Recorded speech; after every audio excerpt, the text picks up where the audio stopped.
All right, what's up? Josh Lockhart here, and I have Dawson Bruce and Derrick Robison. We just got done doing a dial session and making some calls, and Derrick has been crushing it. He's got a pretty high show rate for telesales appointment setting.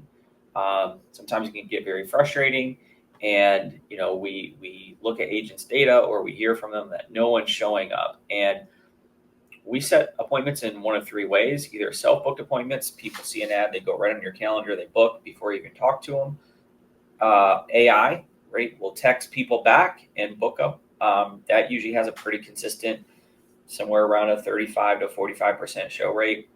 And the biggest difference is the manually booked appointments. Whoever gets on the phone, dialing those appointments, getting those booked, and how many of those show. So I've seen agents, and specifically when they have dialers, like a human, who's dialing the phone for them, have some pretty atrocious show rates. And I've listened to some of those calls, and they're not that great. And I don't want to put it on like dialers per se. A lot of those folks that aren't having high show rates also aren't getting a lot of great training. So Derrick does have a high show rate. It hovers right around 40% consistently, sometimes slightly higher, sometimes slightly lower. But I've always said that you can make good money at 30% show rates. You can print money at 50% show rates. So, and Derrick's crushing it.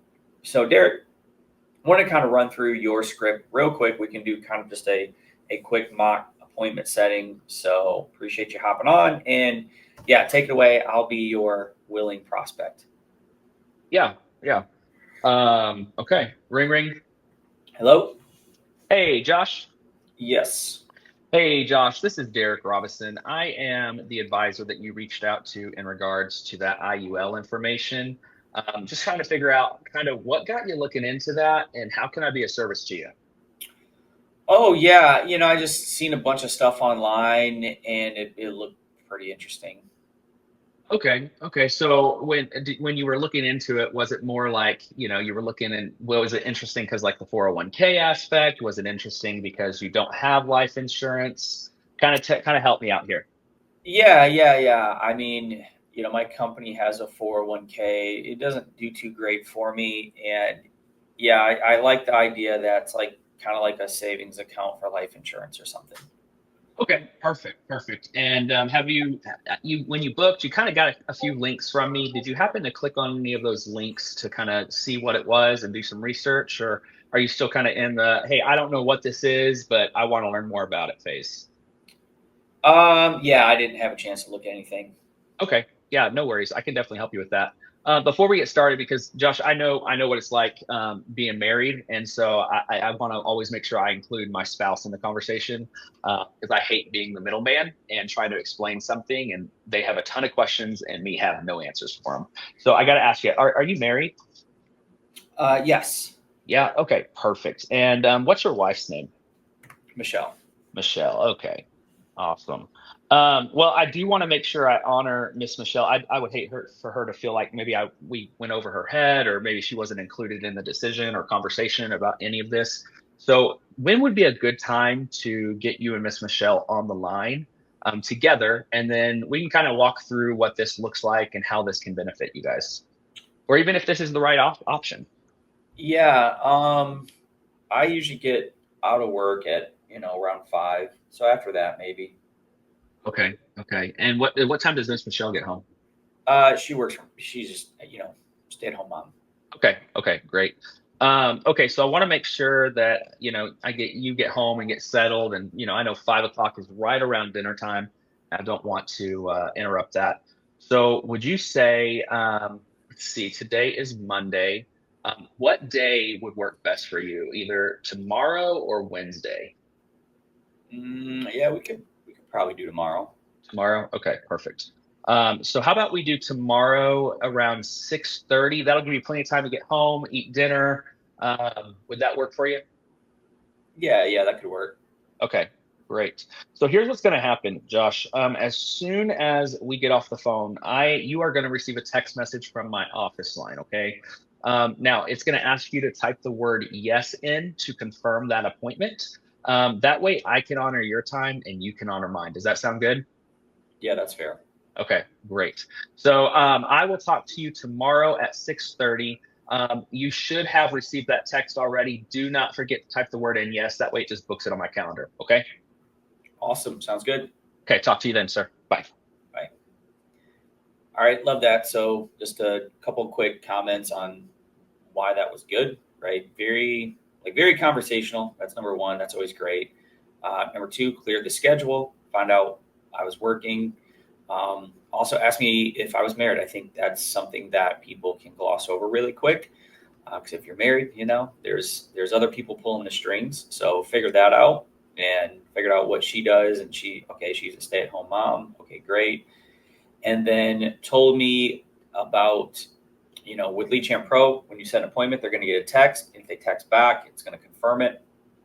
So he told me very clearly that what was going to happen and gave me explicit directions. It wasn't just like, hey, going to send you a text and text back. It was like, hey, you're going to get a text from my office line. Make sure to type back in the word yes. I like it. What you said. Hey, I want to make sure to honor your time. That was a nice touch. And then repeat it again moments later, because a lot of times things go in one ear and out the other. Right? And I would love to say that works all the time and everyone shows even when I do that, but it still doesn't. And even with asking for the so sometimes, if I catch you, Josh, if you would have said that you weren't married, I would have continued the conversation right then, and I would have tried to one call close you, unless you were like, "Hey, I'm at work." Yeah. So like that is, I'm a big one call closer.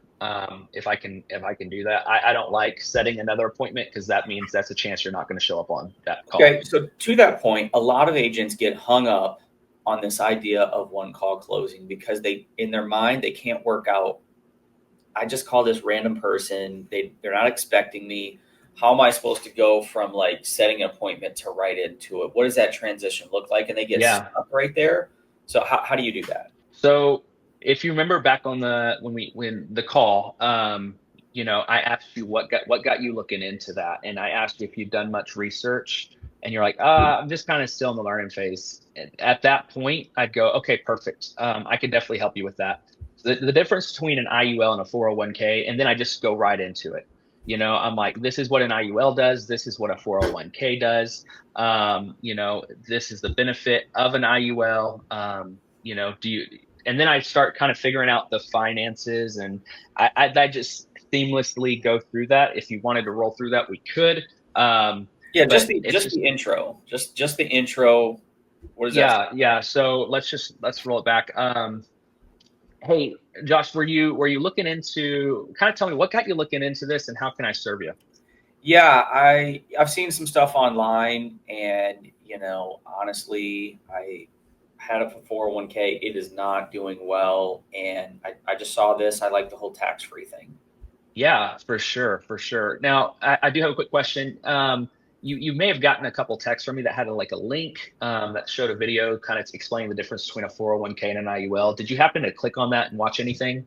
I didn't. No. You didn't? Okay, yeah, no worries. So I'm going to go ahead and tell you the difference between a 401 and an IUL, and kind of why people are really, like, a lot of people are switching over to this IUL. So see, the IUL is tax-free and penalty-free. You can withdraw the money at any point, unlike your 401k. You have to be 59 and a half to do that. As well as the money is, the way the money is accumulated, it's tied to the S&P 500. So when the S&P has a great year, you're going to see a good return on your money. And when it has a low year, or it goes into the negative, you're not going to lose any money. You're not going to lose your principal. And unlike the unlike the 401k, when the money goes into the negative, you actually lose money. Now, I don't know if you remember, Josh, but back in 2008, there was a housing market crash. You remember that? Oh, yeah. Yeah. So the S&P went into a negative 38%. And anyone who had their money in the S&P, or if they thought about retiring or even had just retired, man, they were in a lot of trouble. Their plans changed drastically. And a lot of people actually had to go back to work because they lost money. But anyone that had their money in an IUL did not lose money that year. They just didn't earn money. Does that make sense? Mm-hmm. And so that's kind of how I do that. And once I get them and knowing, and here's the deal, like, I think people are like, I don't know enough about IULs to sell IULs or anything like that. But one of the great things, and I've actually got complimented on this because I've learned from you guys, it was keep it very simple. Um, listen, you, Dawson, Jamie, there are tons of people that are so much more knowledgeable than I am. Um, but because because I pay attention enough to those illustrations that if, I can throw in, hey, numbers like, oh, back in 2008, it was a negative 38%. People are like, oh, wow, this dude knows what he's talking about. Like, Yeah. and I do, but it reaffirms the client like, oh, I'm actually dealing with someone, a professional. Mhm. And then the other thing I do is I always will, after I tell them that, and um, we go through finances. So I'll say, I'll go through the whole thing of like, hey, kind of, and one of the things I do is in that when I'm talking about an IUL, I make it all about them. So I'll say, hey, Josh, here's the great thing about an IUL is this is completely built out by you. It accomplishes what you want it to accomplish. Okay. So the death benefit, the amount of money, what we use to fund it, this is your thing. And I'm here to just kind of help build it out for you. So I'm going to need your help. Oh, that's When when we start getting into this, I'm going to need to know, okay, what do we want to fund it with? What do we want this to look like? I am not selling this to them. They are selling it to themselves because I'm building it for them. no, that's good. Um, That's good. and because it really is, I mean, it's like, hey, and I tell them there's the three different ways we can do it. Which way works best for you? When it comes to the premium, I don't say premium, I don't say payment, I say funding because it makes them, and it's just verbiage. It makes them feel like, oh, I'm actually contributing to something. This isn't a something that's taking from me. It's something that's giving back to me. So I'll say, the way that they fund this monthly is it'll be automatically withdrawn from your bank. So when we're talking about funding, this isn't you committing to anything, but I do, we're building this out together and I want to know what you want this to do. So kind of talk to me, after all the bills are paid, it's the end of the month, nothing unexpected comes up. Tell me, like, how much would you have to fund towards this? And they would tell me, I'm like, okay, what about a bad month? And I will always go in the middle and when I go in the middle, I say, hey, here's the deal. When we build this out, just you let me know if you want to see something that's higher, if you want to see something that's lower, let me know. That way we can build it out to the way that you want it to be built.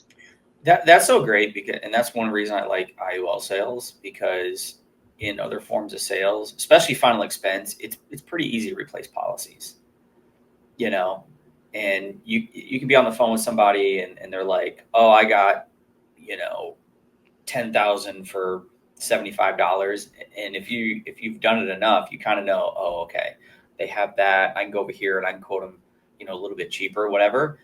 But with IUL, especially if you take that approach, they're like, well, Derrick helped me to build out this especially for me. So like anybody else who calls, they're like, no, this policy is like my design, Mm-hmm. Yeah, Yeah. it really is. And so it's something that, if you're smart with it and you pick up on the right verbiage. That's why it's so important to be on some type of Zoom, whether it's the Lead Champ Zoom, whether it's another Zoom that you're a part of.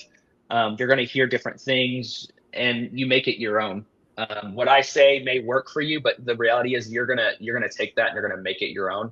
And I'm not saying the way I do it's perfect because it's not. And there are times where I can say all the right things, and I'm still not funding anything for anybody. you Yeah. know, so. Well, and that's it, right? Nothing works 100% of the time, which is, it is. You can listen to these trainings and go, oh man, if I just say the magic words like that guy says it, then everybody will say yes, and that's just not true. So, Yeah.